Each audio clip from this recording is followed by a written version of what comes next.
Hi, welcome to Rydes N Vybes. So tonight's episode of Rydes N Vybes is sponsored by the Crab Trap House. So if you guys are in Atlanta or the surrounding areas, make sure that you go check out the Crab Trap House.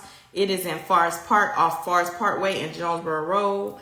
And make sure you tell them KP sent you. So there we go. Now, tonight's guest, you guys have really been trying to get me to get him on the show. And before, when he was supposed to come on, it was a little mishap and there was a scheduling conflict. But nonetheless, we got him on here now. While we wait for him to join, I wanted you guys to go ahead, and if you have not subscribed to the YouTube channel, make sure you click the link in my bio and go ahead and subscribe to the YouTube channel. Now, I feel like, couple of things I wanted to say. If you guys are in Atlanta, or even if you're not, they're having kind of like a farewell party for me at the Crab Trap House on April 13th. That's a Sunday. It's gonna be from 4 to 8, but we'll probably ended up being there probably all day. But make a long story short, it's gonna be from 4 to 8 on Sunday, April 13th. Coincidentally, that is the week before my birthday. And I guess it'd kind of be like a little impromptu birthday party, maybe possibly, because I won't be able to be in the A and celebrate my birthday that next week. But yeah, we'll be doing that. And yeah, so y'all make sure y'all pull out all the old schools. Y'all pull out everything and let's have a good old time. I think it's some people's plan to make me shed a couple tears. We'll see how that goes. But April 13th is affectionately known as the first annual KP Day at the Trap. So it looks like tonight's guest has joined. So again, if you guys have not subscribed to the YouTube channel, while we wait for him to come in, you guys go ahead and click the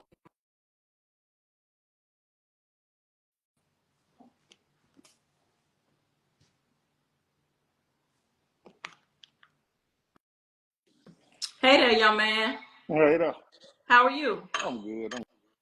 Can't complain. So I wanted to tell you, first of all, thank you so much for taking time out of your busy schedule. You got to be one of the busiest men in show business.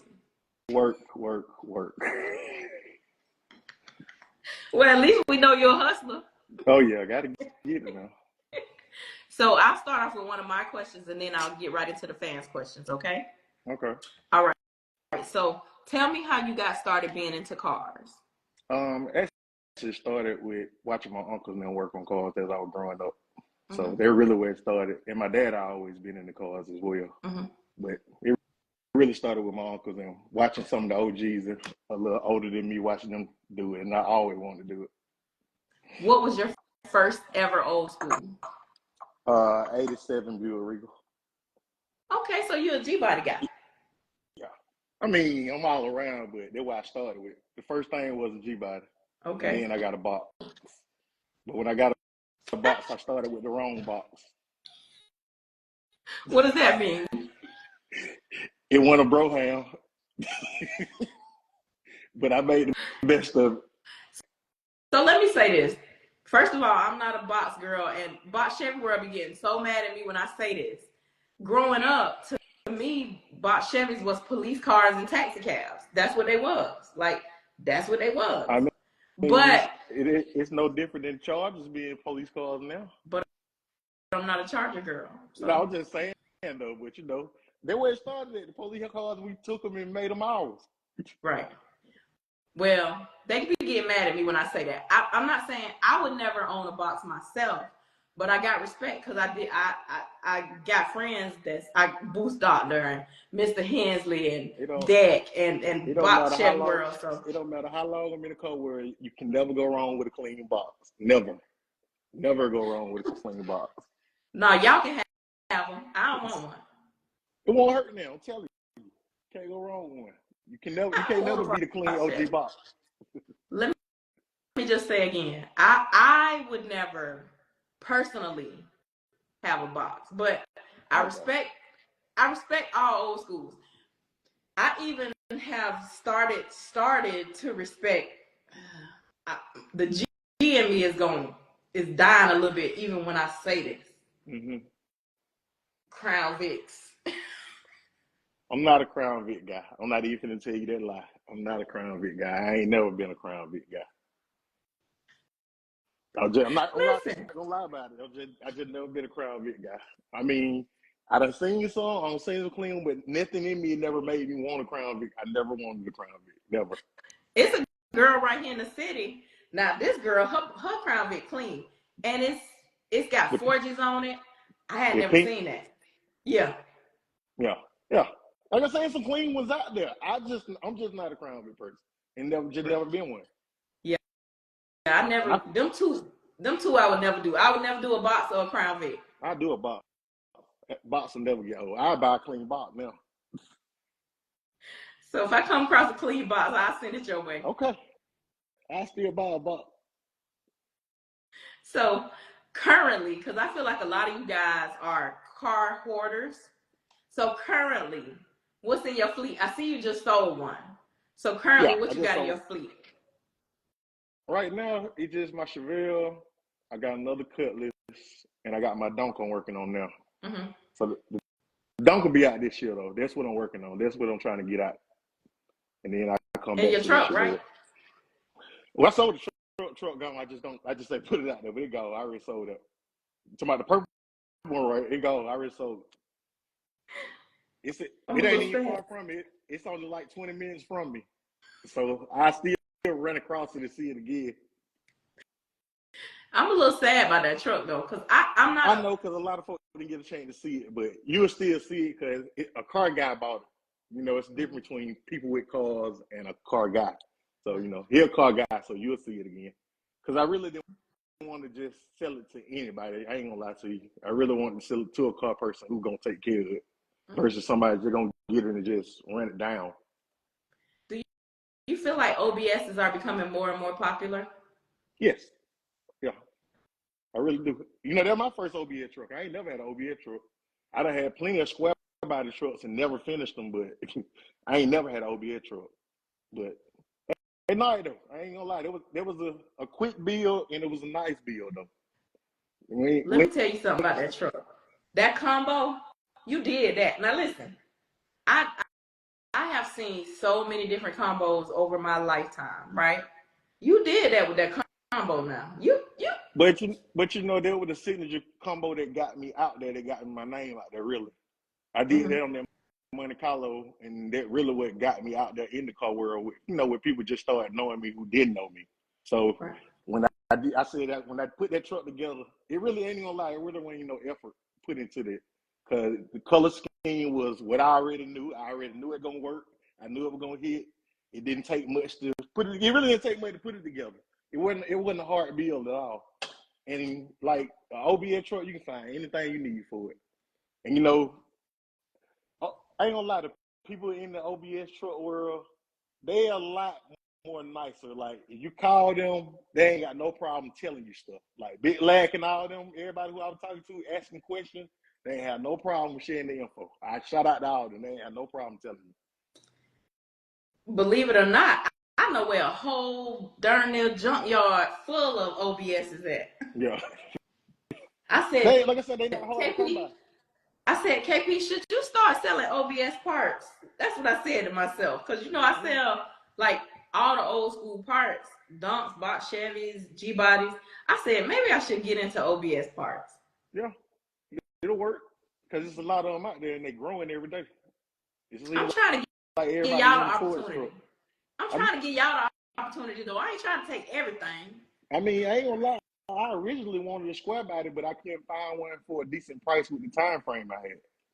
I Mm. already had a budget in my head what I was gonna spend, and it really was my don't wasn't gonna make classic, so I didn't want to rush it. So I was like, let me just grab a truck. A truck would be the quickest thing I can build, and that's how I ended up doing that OBS truck. What do you think the most common mistake um, people make when building cars?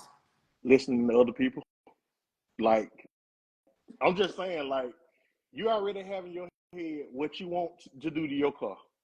At the end of the day, you the only one gonna put money in. Ain't nobody finna give you no money. Ain't nobody finna help you. Don't get me wrong, taking advice from people, cool. But when they go to telling you how to build your car, you're going the wrong way because you know what you can spend, you know what you can't spend. It's up to you. I don't judge nobody out of their pocket. Whatever you spend, it's on you. But you know, it's okay to take advice from other people because you know they're gonna keep you updated with the times of what's going on.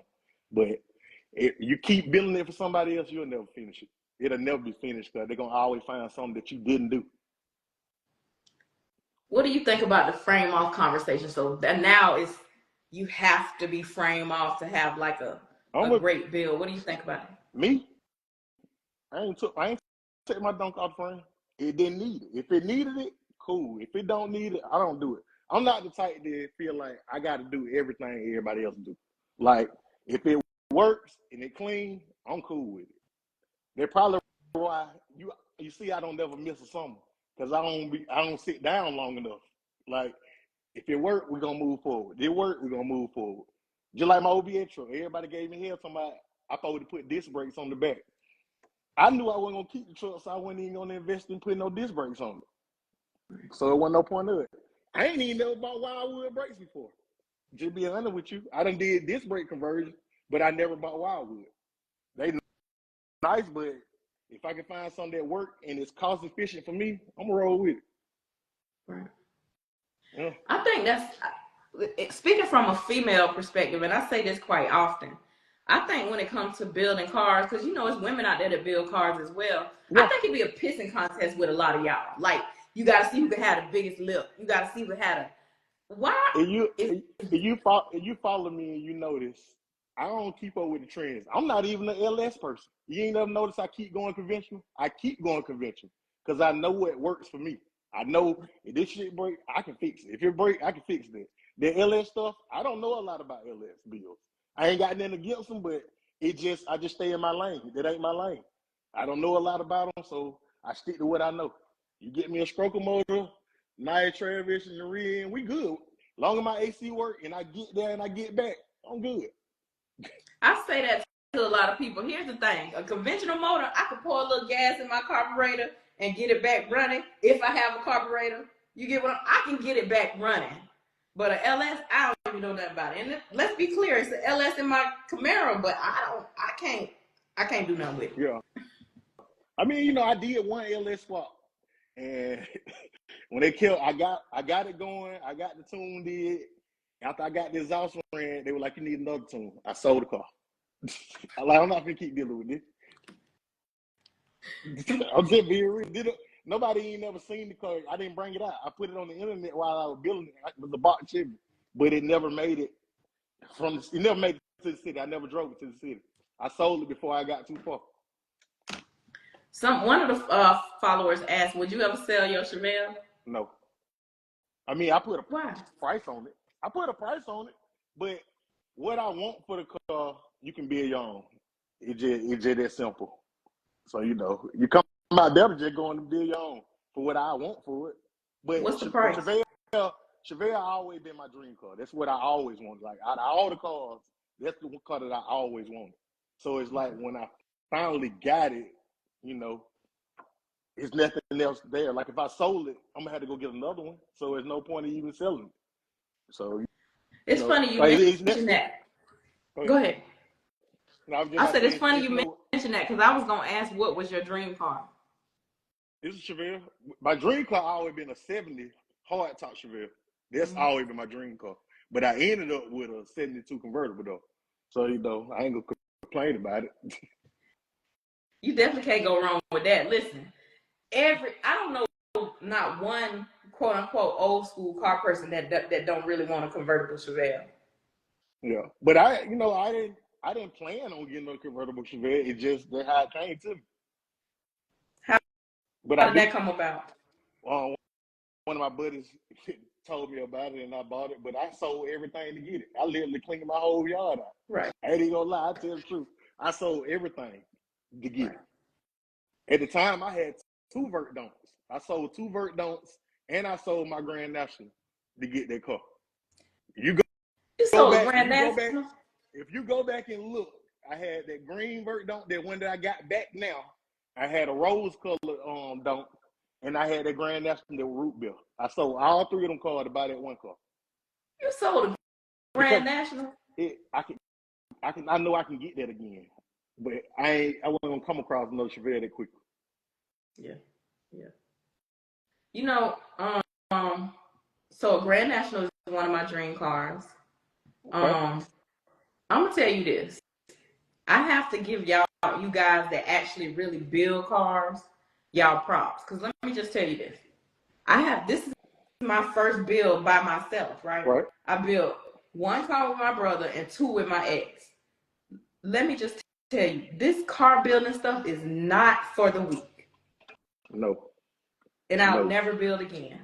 And then crazy thing, like, I never buy a hard project again. Like, one that I gotta do every I never do it again. Never. I never buy a hard project again. If I buy old school, it don't have to be everything there already solid. Just let me put my twist on it. But if I gotta put floors, quarters, and I ain't gonna buy it. I don't want it. I don't care what you're selling it to me for. I don't want it. So I had to do that. I'll never do it again. The only thing, like you said, I would buy one, I'll paint it and change the rims. Yeah. I'm not doing nothing else. Yeah. Because let me just tell you, I didn't have no gray hair when I started building this car, and I've been building for 3 years. I would never listen. If I could get back what I had spent in this car, it'll be sold. Yeah. But the thing of it is, it's hard to get back what you got in it. Because like when I go into I build a lot of cars, but when I go into it, it's a difference between a car that I sell and a car I'm building for me. The car I'm building for me, I don't really have a budget. It just whatever I put in it. If you want it, you're gonna have to give me what I want for it. Like make me sell it. But the cars that I just throw together, if I could get a lump sum on the back of what I got in it, you can have it. Wait a minute, you don't have no budget when it. Because that's where I feel like I messed up. I don't have a budget on my personal bill. Right. Like the Don't Come working on now, it ain't no budget on that. That's my car. Like that's my car. Ain't no budget on that.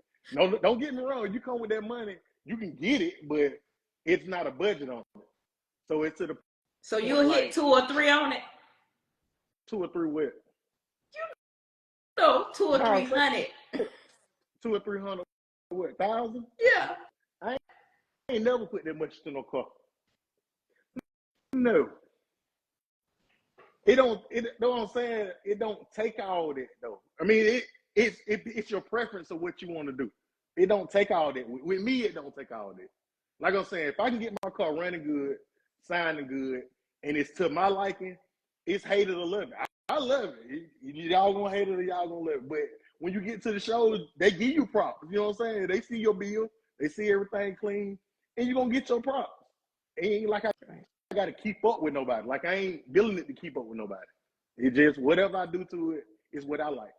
So are we going with the same color scheme or what? No. Have you talked about? They're gonna be totally off the wall.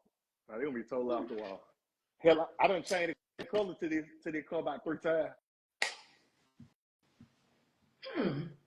Like I'm gonna do it. I come up with something else and I'm like, I don't want to do that no more. Or I see it somewhere else and I'll be like, no, I don't want to do that. But it's gonna be something off the wall. But I feel like no matter what color you go with, somebody got that color. It always gonna be somebody that got that color, but it's always some certain things you can do to make yours look just a little different to the point it's not exactly like theirs. You know what I'm saying? You can add pearl to it. You can change your base coat up a little bit. You can change the tint up. You know, just make it yours. Just make it yours, basically. And you know, the first thing people love to say after you went through all that trying to get the perfect color that you want, you have somebody slide right up on you. Hey, let me get that paint coat. Man, you don't go on somewhere. Nobody can give up no paint coat. That is not how they work in the car world. That is the let me tell you this. You should ask for a real car builder. Don't ask that man his paint coat. He's not gonna give it to you.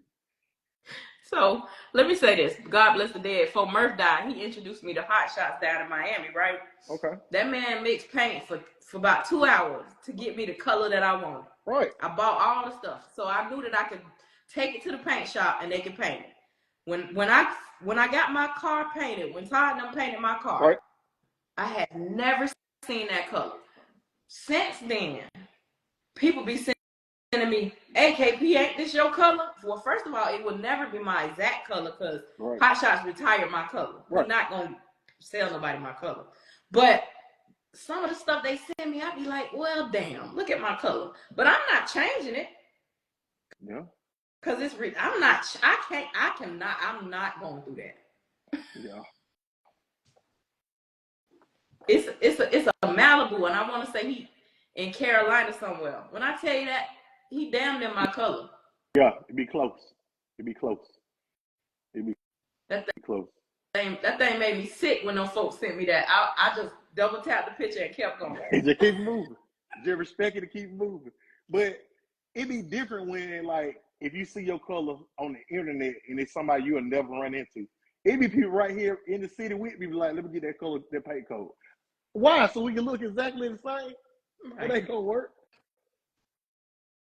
Right. This is a two-part question. What is it that you love most about the car culture, and what is it that you hate most about the car culture? You just said it. The love is the love that you get. Like, it ain't no better feeling than you put all your hard work into this, you build it, and then you get all the love you were supposed to get that you put into it. You know what I'm saying? You find folk that love your car just as much as you love it. Right. And then the other end is just the hate you get. You know, like, you get so much hate, and you ain't even in competition. You know what I'm saying? You doing it for you. You don't care when you got some folks. You don't care when you finish your car. Whenever you finish it and when you finish it. But don't nobody want to hear all that. Oh, you should have did this. You should have did that. After you don't got through with your car, you know what I'm saying? You working in the car. Let's say 5 years. You've been working hard in the car. Been putting everything, all your spare time into it. Then you get out there and you got folk nitpicking like, damn, you should have did this. You should have did that. You should have did this. It's the difference between hate and then you just give me your opinion. Right. It's a big difference between that. Here's the thing. The reason I don't give nobody my opinion on their car is because I know I'm not prepared to get them one dime. I used to talk to the guys about the race cars, right? Until I found out that spark plugs cost $8 each.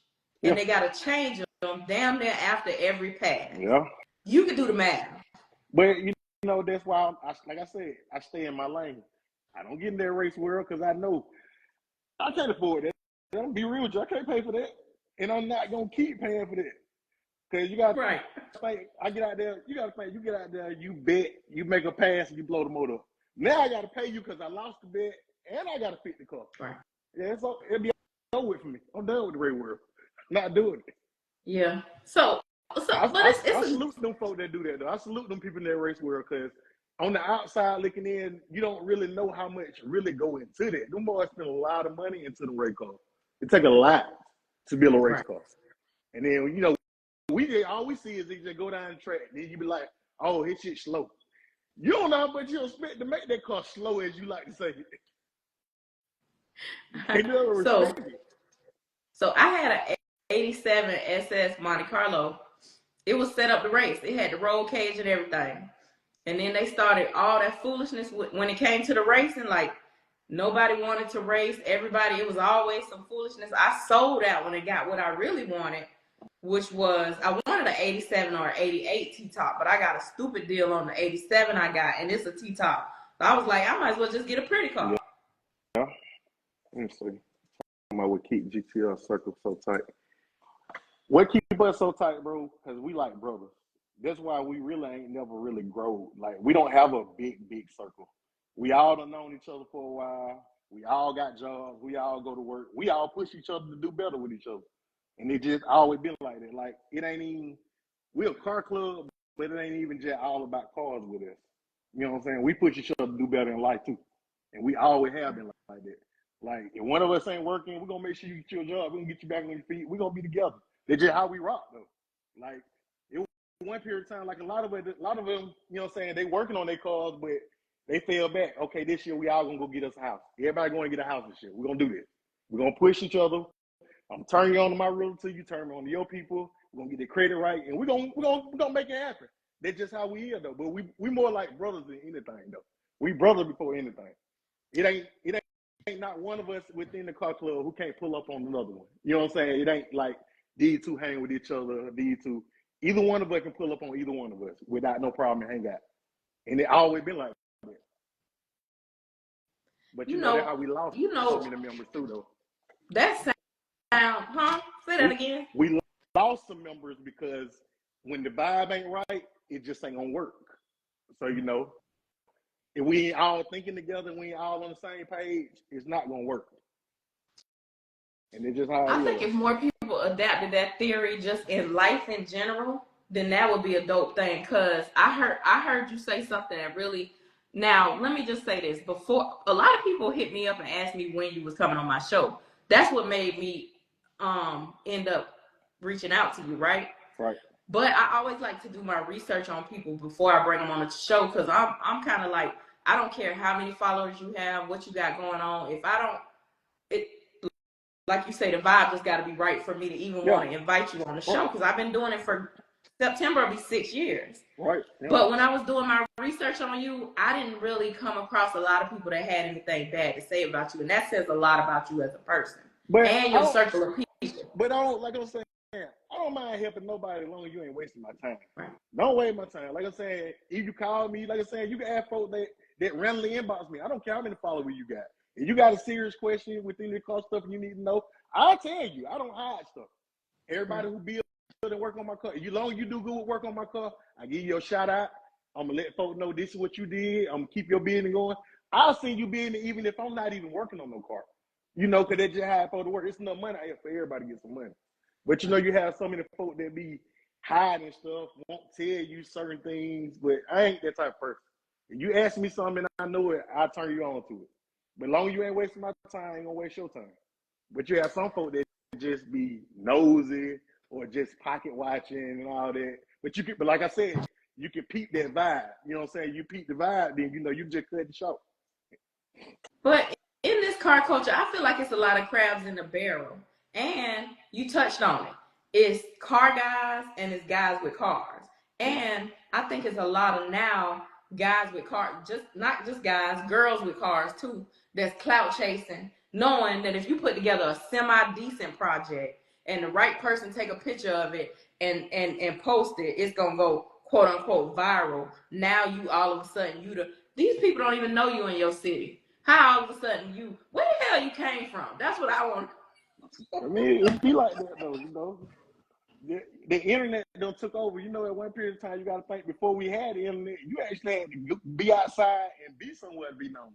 I mean, we went to the city all the time. Like, before the internet just got big, we used to always come to the city, but we didn't have a car club. We were just known as them boys from Griffin with cars. They're them boys from Griffin. We were just them boys from Griffin, them boys from Griffin. That's when we all came together. And I ain't gonna lie, I was like, let's just go on and make us a car club. And we're going to come together. Which we originally started out with a Grip Time Ride, because we were just them boys from Griffin, because they were just us. But, as time went on, we started vibing with other people from other cities and stuff. So we changed the name to Georgia Top Riders. So we added, like I said, but we peaked the vibe, we added each other in, and we just been brothers ever since. How long y'all been around? Since like 2014, 2013. What? Yeah, it's been a long time. We've been down a long time, and we ain't never cared to be big. Like, we cool with the circle we got. Right. Cause everybody know everybody. Like, what happened with us, it stayed with us. You know what I'm saying? We always supported each other. Like I said, we ain't gonna let nobody else down talk to us, because we got each other back. That's just how we are. Like, that's my brother. You never talk about my brother. And then a lot of people would be asking, I know a lot of folks ask why we don't have no females. We don't have females because we always felt like it always gonna be a problem with men and female being together. It ain't no thing like that. It just, us men, we just vibe together. It's certain things that it just ain't gonna work. We just make because I don't seen it happen so many times. That female and male thing more like a relationship thing, and it just don't work every time, because you get the wrong female and she talked to two people at the club. Now we falling out, and and we don't need it, because I done seen it so many times, and they just was like, we just gonna stick with the brotherhood and just stay with the brotherhood. But you see it work, because we been together this long. We ain't never fell out. We always cool, and we still got the solid circle we been started with. All right, we'll move on from Yeah, that I because you know. know. But I'm saying, I just know females ask that all the time. Like, when y'all gonna ask females? Like, we ain't gonna do that. I never thought to ask you that, but I'm glad you But said it because I don't have a lot of people ask me that. That's why I go on to put it out there. They always ask why we don't have females though. what on another note, females really have some great and major contributions to this car Yeah, culture. I have nothing against that. It just I knew what worked within our circle. That's what worked with us. I ain't got nothing against it. I'm But gonna you know, let you you make it. But you I'm gonna also let you got to make it. think. But you got to think. You got some of the car club. It's just a lot of them. Like you don't know who all who would be so many of them, and then like you got a car club. You got a car club with 50 people in it, but 5 on hang with each other, 10 on hang with each other. It ain't together like that. Right. Like we get up in the morning, we'll get on the group FaceTime, and everybody at work. Like everybody at work. Majority of them drive trucks. So they all be on the road, keeping each other up while we going through the day and stuff, and motivating each other to keep going. Well, it sounds like y'all got a dope aesthetic within your club. Yeah, it worked. It worked. Yeah. Mm. Yeah. You know what caught my attention too when you was like, we're more like brothers. That's dope. Yeah, cause that's how Yeah. we look at each other. You know what I'm saying? We all can pull up on each other. It ain't got to be. I gotta go see with him, or he got to come with me to come over your house because it's your friend, not my friend. No, we all together. Right. And all y'all grew up in Griffin? No, that's what I'm saying. We ain't all Well, grew the up in majority of y'all at Griffin. first, Yeah, right? majority of it first was in Griffin, yeah. And then we got like people from Thomaston, Barnesville. We got some in Atlanta. Hell, I got a cousin that with us. He all the way in Panama. Panama. Yeah, but he comes up here. Like he from Griffin, but he moved to Panama and he just stayed down there. But he comes. One that always sleep on my stuff. You probably don't see him. He always sleep. Always sleep. Mm-hmm. Wherever we go, he always falls asleep. So you said you already have your dream car was a 70 Chevelle, right? Hardtop. You think you see yourself getting that? Yeah, I still plan on getting it. You I just still plan I on think getting it. I feel like most of you guys are car hoarders. And Cause why you need all the cars? I'm sorry, Leroy. We got people from Pike County too. I forgot. I'm sorry, Leroy. You live in Griffin. My bad. You live in Griffin though. You done lived in Griffin forever. So technically, you from Griffin now. I feel like most of you guys are car hoarders. Why y'all feel the need to just hoard so many cars? Like some What of you you mean? guys got a nice little fleet, but some of y'all got a lot of cars. I mean, like it's what we love to do. I like it. It's a peace of mind for me. Like, it actually keep you out of trouble and keep you out of the way a lot of times. If you sit at home and play with your car, you out the way. And it's a peace of mind for me. It ain't nothing better to me than actually enjoying your car after you don't spend all that time working on it day in, day out. Sitting in these shops, they're spending the night in the shop trying to make sure it get done. And keep you broke. Yeah, they do that. But I'm gonna just be real with you. I'm the type, if I need the money, I will let it go. Like I'll sell it. Like it this car stuff is a 401k for me. It's just sitting over there. If I ever really need that money, I will let it go because it's just materialistic. I can get another car. I done did it so many times to the point I know I can build another car. I know I can get another car. But if I really, really need the money, some go down, I'll get rid of it. I'll sell it and just move on and come back to it. Yeah. I'm like that though. I'm always try to keep me something I can sell Right. because you never know when you're gonna fall on hard Right. times. They're just money, they're just sitting. But at the same time, you can enjoy it while you got it though. Right. Right. Again, y'all, it's fun. But I do tell people this too. This car hobby, it probably would have been cheaper for us to smoke crack. Cause baby, these cars, this when they used to come to me and tell me I needed something else for my car, you know that noise your cash out make when you get money? But see That's what I heard. What you saying, that's how I felt about the LS swap. Every time I looked up, it was something else. It was something else. It was something else. And then I don't know nothing about this. I feel like I started over. I literally feel like I started over because I didn't know nothing. So really, whatever you tell me, I gotta buy it. Like you say, I need this, and I just send the money. Like I was just sending the money, sending the money. Well, you know what? No, So, we're not doing this. so you are against LSs? I'm not against it. Okay. I just don't know nothing about it. So I don't care to have it. I don't have to have it. I don't have to have it.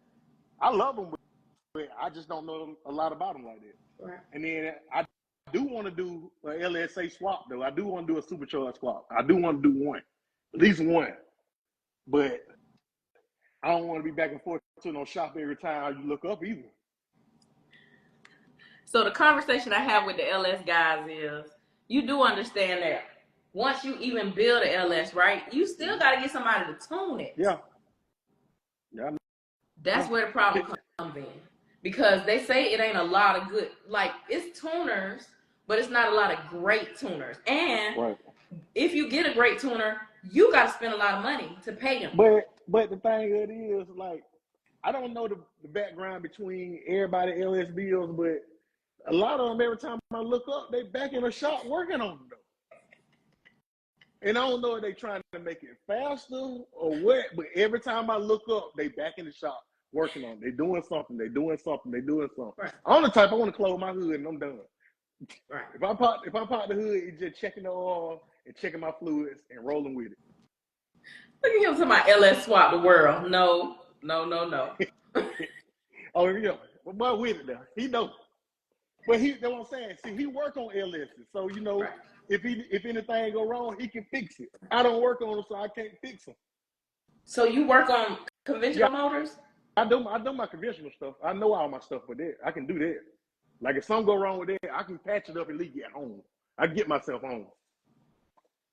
That I don't think he'd be the person to ask, because he asking what's the difference in LS, LSA, and LSX. But you.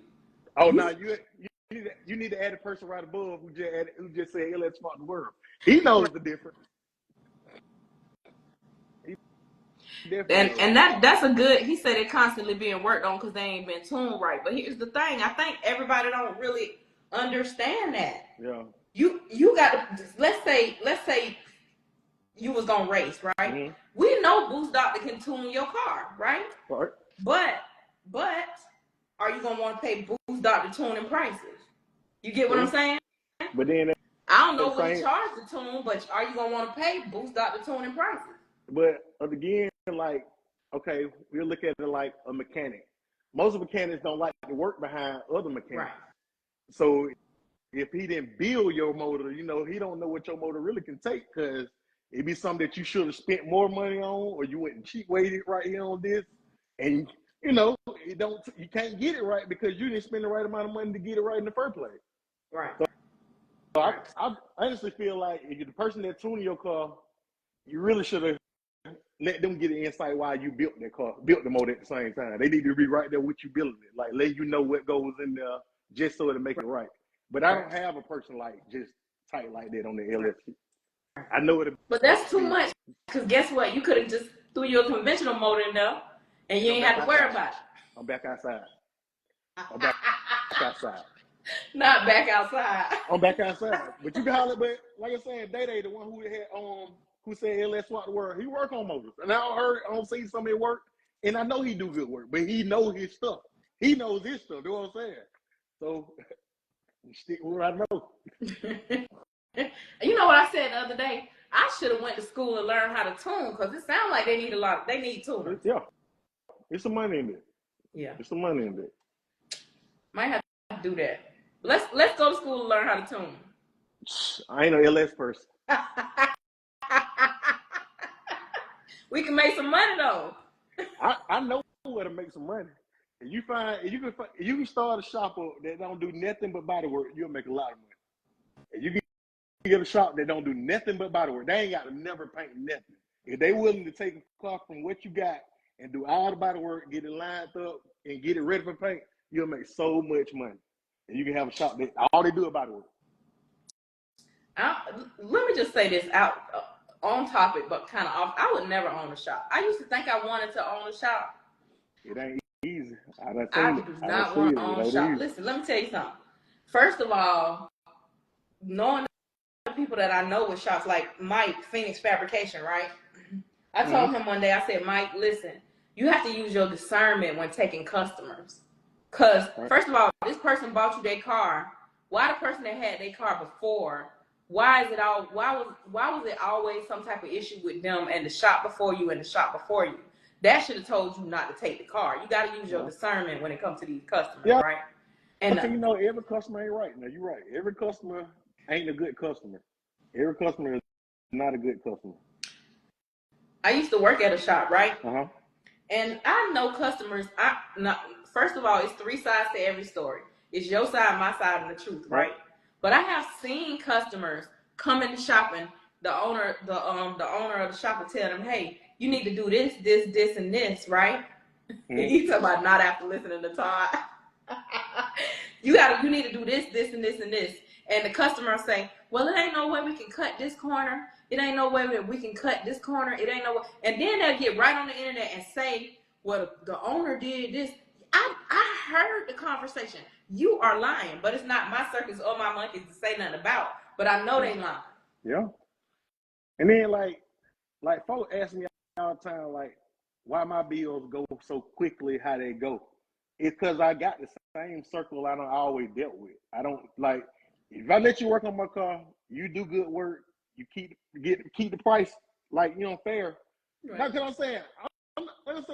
I'm not gonna say I'm cheap. I'll pay for what I want to pay for, but it's certain stuff I'm just not gonna pay for. If I feel like it's too much for me, if it's outside of my budget, I'm not gonna pay for it. But as long as you do good work, you got a customer for life. Like, I'm gonna always come back. I'm gonna keep coming back, and I'm gonna keep sending you business. So, do you facilitate bills for people? Yeah, I don't build a lot of cars. I don't put people business out there, but yeah, I don't work on a lot of people's stuff. A lot of people bring me their stuff and let me build it for them. Yeah. Like, they'll go through me, get some work did, and I just send it back out. Like, you might hit me up, "Hey, I need it did. You know somebody that can do it." I'd rather just go through you because the shop be playing. They ain't gonna do mine like they're gonna do yours.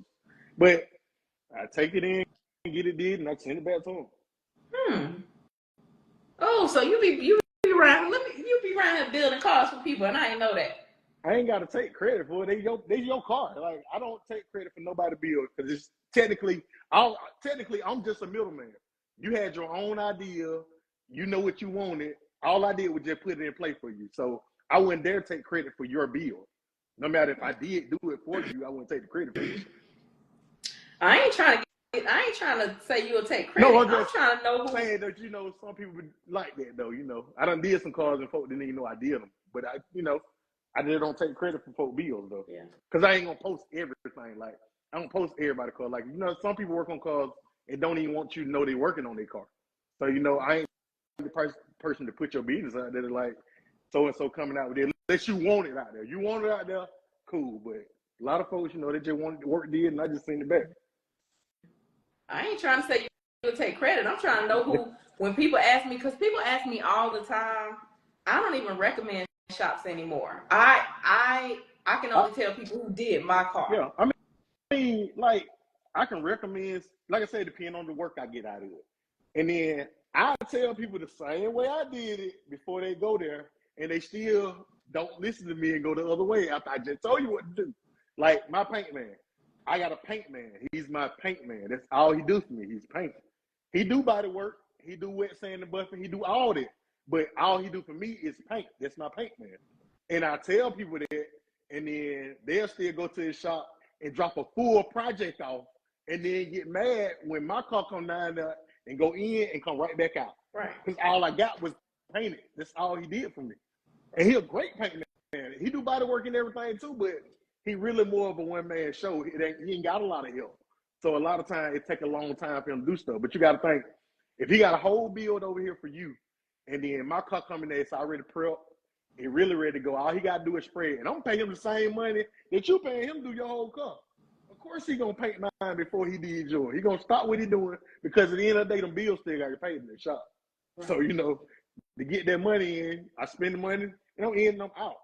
But I be on told people that, like, hey, get all your body work did before you go down there, and they still take the car knowing it need body work, and then be wondering why it's still down there, and other cars come in and come out.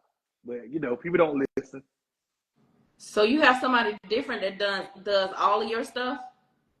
I got a body man, I got a paint man. I got a wet sand and buff man. I jump around with the music every now and then. And I got one interior man that I've been dealing with since I've been in the car world. But I can't never really give out my interior man plug because he don't like dealing with new people. It's just him.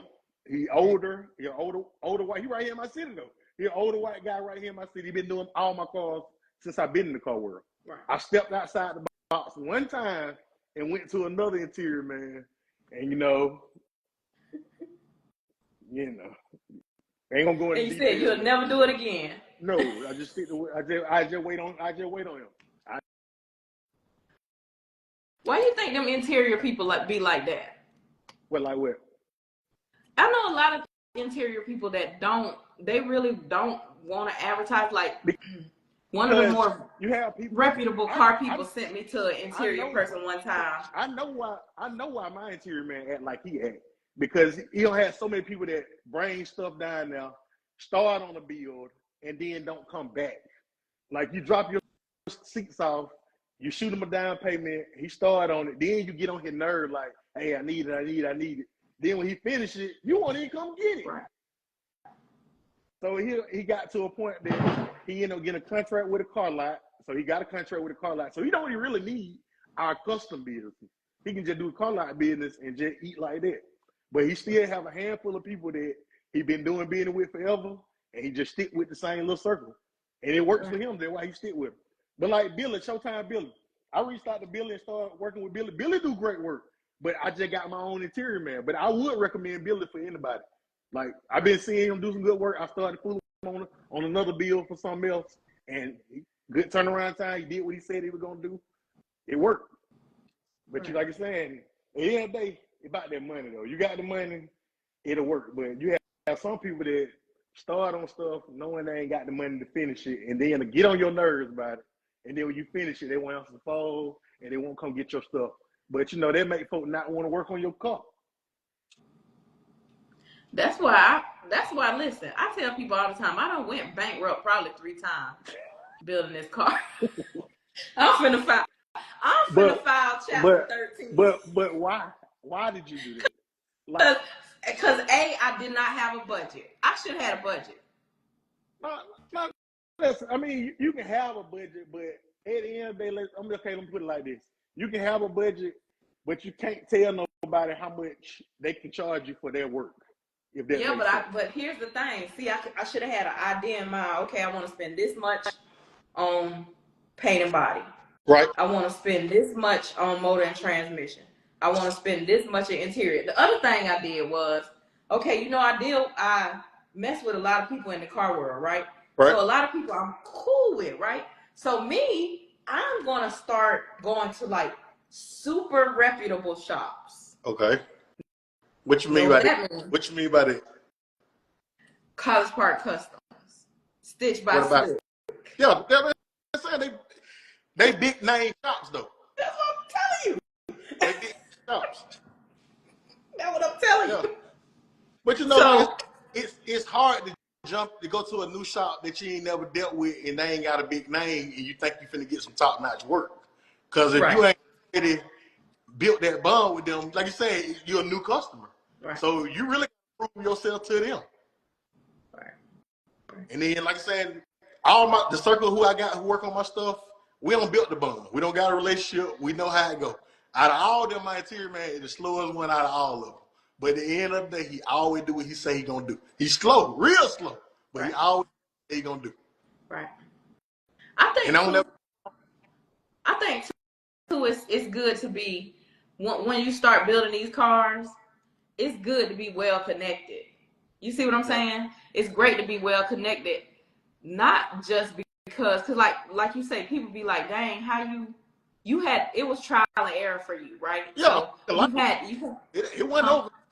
Like, I just went to a shop and it just worked. No, I don't took a lot of losses. It took a while to get to where I'm at to get the people that I fool with. That's why I'm saying it got to the point where I got my paint man, I got my body man, I got my wet sand above man, I got my rim man. Right. And like I said, I'm still jumping around with the music thing. I jump around with it from shop to shop with the music thing. Right. Just depends on the type of music I want to get did to the car. Mm-hmm. I don't know. Like I said, this ain't for the weak at heart, and I'll never do it again. Oh, I can't listen. I'm surprised I'm not smoking cigarettes. I swear for Jesus. I listen. And then the other thing is, it's cool when I'm single, right? So building a car, I don't fraud or scam or sell no dope, right? So all the money gotta come from me hustling it up or doing whatever I do. Right? I ain't got no OnlyFans. I ain't selling no. I tell a lot of folks this. That first build you actually do. When you build that car and you sell that car and you get the money off of it, right. Can't blow it. If you blow it, it's over with. You starting back from scratch. Right. You gotta learn to cycle the money that you just got off of that older car into that car. Right. If you can recycle it and then just add to it, it cool. Let be real. It's easy to save money when you already got some money. But if you ain't got no money, it's hard. It's hard to start from the bottom. So we flip it. It's like selling dope out here. You gotta flip it. You gotta flip it. You're gonna have to. You're gonna have to. You gonna have to use the money from that last car to start the new car, to re-up on the new car. Right. No, it's over with. Because once you sell it and you spend the money, you start back over. You at the bottom, ground. If I sell my car, I'm out. I'm telling you, I'm out. I'm gonna ride with somebody. I'm out. But if you ain't gonna let you do it. It's gonna be like a road that you hooked on. You had to keep coming back to it. Unless I come across the Grand National. They out there. I know they are out there. I almost had one. It's an old man in South Carolina. He had two, right? He was gonna sell me one, and then his wife told him not to sell it. I want to beat that old lady up. But you said like you said your car, you can just go out there and cash out on it. She won't let him sell it. He gonna keep like, why you need two Grand Nationals? Dad, you don't even drive one. I want two Chevelles. I don't need them, but I want them. That's because you're a car hoarder. That's what you men are. Y'all hoard cars. Not all of them. We don't hoard them. We like. What is the major component or a key piece of advice that you would tell somebody looking to build their very first car? Make sure it run right. Gotta make sure that heart right. Gotta make sure it run right. Because if it don't run, you just sitting there with a shiny piece of metal. That's all it is. If it ain't running right, you ain't got yourself nothing. Right. But you ain't gotta go above and beyond. Like I'm saying, I tell everybody, I'm just being real. Like, going back to this box Chevy thing. You can get a stock box Chevy that run good and everything's straight. True enough, you want to be fast, but just, if it works, roll with what you got and build that motor on the side. Like, you want a faster motor, build a motor on the side. But don't just start over there and just yank the motor out, and now you ain't got the money to put right back into it. Now it's gonna take you a while. Right. Like he just said, blueprint. Can't go wrong with a blueprint motor. You go buy a blueprint motor, it's already done, everything right there. But everybody ain't got blueprint money. So, stick in that budget. Stay where you at now. My car, if that motor wouldn't have been that motor wouldn't have been knocking when I first bought the car, I still have my conventional. We would have freshened it up. It would have been still in there. I would have been driving now. Still, Frank talking about fast motor. That's how he was. Frank put a big block in his car and tore it up. Then he went LS. Now he an LS man. You know why? Because Frank loaded like a baked potato. That's why when he ain't got to worry about it. He got Chevelle, don't even worry about it. But he a Grand National person. Don't let him fool you. He love a Grand National. He love him a good Regal. Right. I love me a Grand National. I don't even know why I'm so in. And I'll tell you what else. When I was a little girl, my auntie used to have that training day Monte Carlo. Yeah. I told her to keep it until I got old enough to drive and let me get it. She stole my car. I'm still upset about that. But you want to know the crazy thing though? What? The first 70 Chevelle I ever seen, I was maybe 13, 14. I knew I wanted it then. That car still in the same exact spot it was at, and the dude was still wouldn't sell it to me.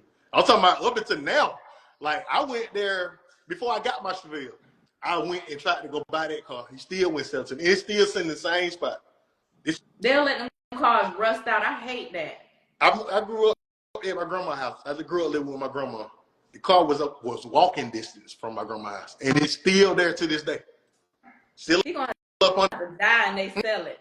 He gonna have to die and they sell it. Yeah, the only way, but he won't die. He just seems like he be a strong man.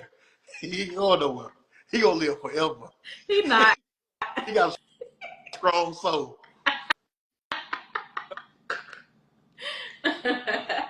um, what would you, when you're no longer doing this car stuff, what would you like for your legacy to be? I actually want a shop. I ain't gonna lie to you. I want a shop, but I just can't. I don't think I can deal with that headache of that though. It's a lot to go into that. But I would love to have a one-stop shop. Like everything can be done right there. And I don't want a shop where you come get just this did, just this did. All we do is full bills. Like I would like to have a shop where you drop off when you pick it up, it's done. Ain't no in between. We don't do just interior, just paint. Nah, you come to us, you only get a full bill. You tell us what you want, and when it come out, it's done. But you know, it ain't. I don't know if I can deal with that though. It's a headache. I've been lost all my stuff. Until I was around a shop on a daily basis and I worked there, I thought I wanted a shop. Never. I can go out, if I can leave the world knowing I helped everybody I could help, and I ain't leave the world being no hater. You know what I'm saying? You know, like I left with a good spirit, I left with a good soul. You knew I was a good person. I'm fine with it. As long as my kids knew I was great, they knew I won, and they follow me and do the same way, we good. Yeah, and then the other thing a car person think about when they leave here, if I leave here and they sell my car for little or nothing, I'm gonna hunt their ass. Now, I feel like over my casket, and I hear somebody lean over and say, I wonder how much they want for this bill. I might lift up.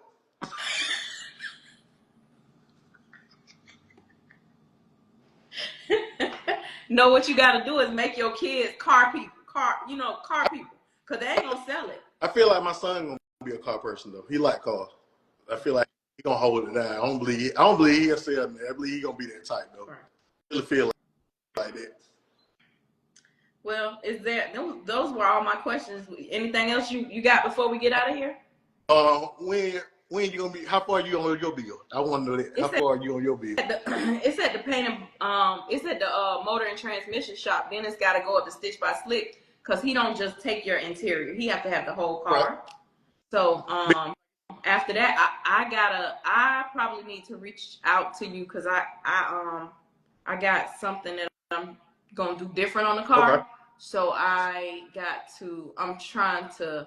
I'll hit you up tomorrow because I know you got something to do tonight. But I got to figure out my rims. Okay. I know I'm going rose gold, but I got to figure out which ones. Gotcha. And then I'll be outside. Okay, so you be outside. Okay. He told my ass though why she leaving us. Don't ask me that. Don't ask me that. Why you leaving?